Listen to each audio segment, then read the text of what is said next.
अस्सलाम वालेकुम दोस्तों।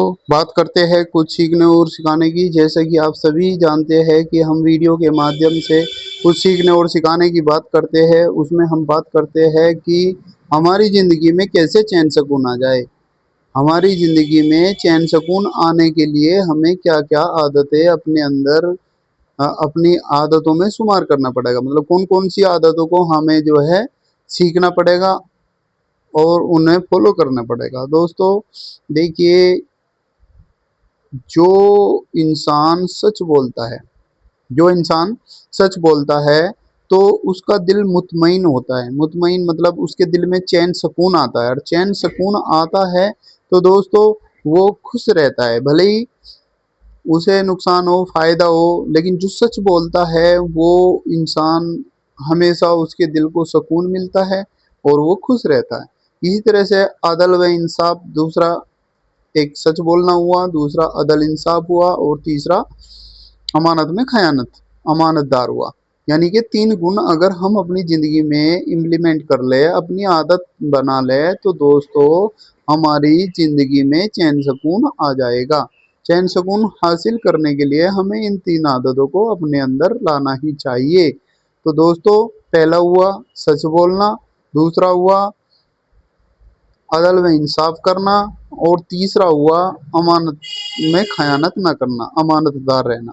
तो जैसे कि आप सच के बारे में तो सभी लोग जानते हैं मोस्टली कि सच बोलना चाहिए भाई, झूठ ना बोलो भाई। लेकिन अदल व इंसाफ में थोड़ा कंफ्यूजन लोगों को हो जाता है। वो सोचते हैं कि अदल व इंसाफ का मतलब है कि आप अगर किसी चीज़ का फैसला कर रहे हो तो उसमें ही अदल इंसाफ होता है, जबकि ऐसा नहीं है दोस्तों। अदल व इंसाफ का मतलब है कि हमारे सारे काम एक्स वाई जेड, हम जो भी काम करें उसमें हम अदल इंसाफ करें। जैसे कि इसे हम दलील से कैसे समझेंगे। अदल व इंसाफ को हम दलील से समझते हैं कि मानो फर्ज करो कि किसी फैमिली में, यानी कि मैं अपने ऊपर उदाहरण लेता हूँ, मेरी फैमिली में मान के चले कि हम 6 भाई है, या 6 भाई छोड़ो, दो हम अपनी फैमिली की बात करते हैं। मतलब मेरी निजी फैमिली जो है उसमें 4 बच्चे और मैं, 5 लोग हुए।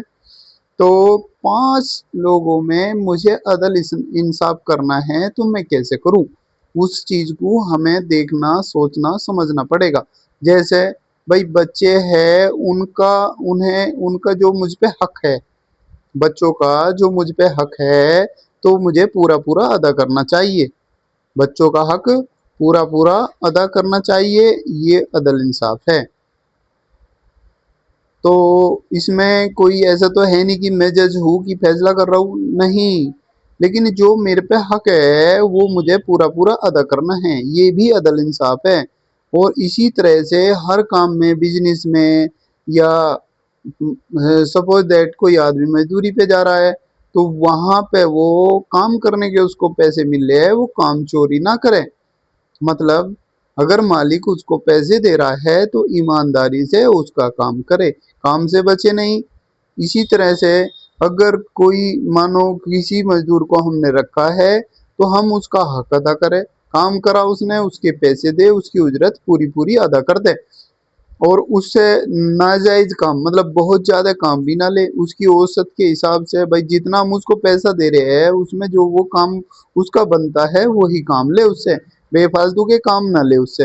बेफालतू के काम लेगे तो ये अदल इंसाफ नहीं है।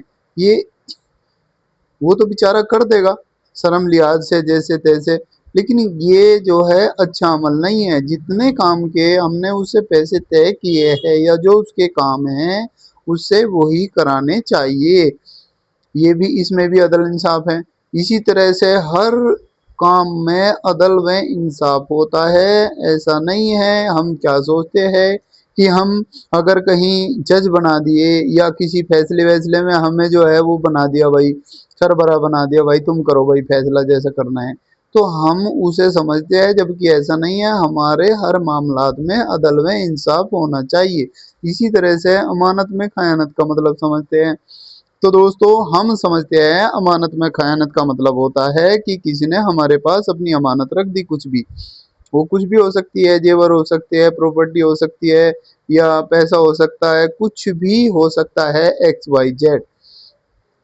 तो हम उसमें खयानत ना करें, जब उसका टाइम आए तो उसे लौटा दे।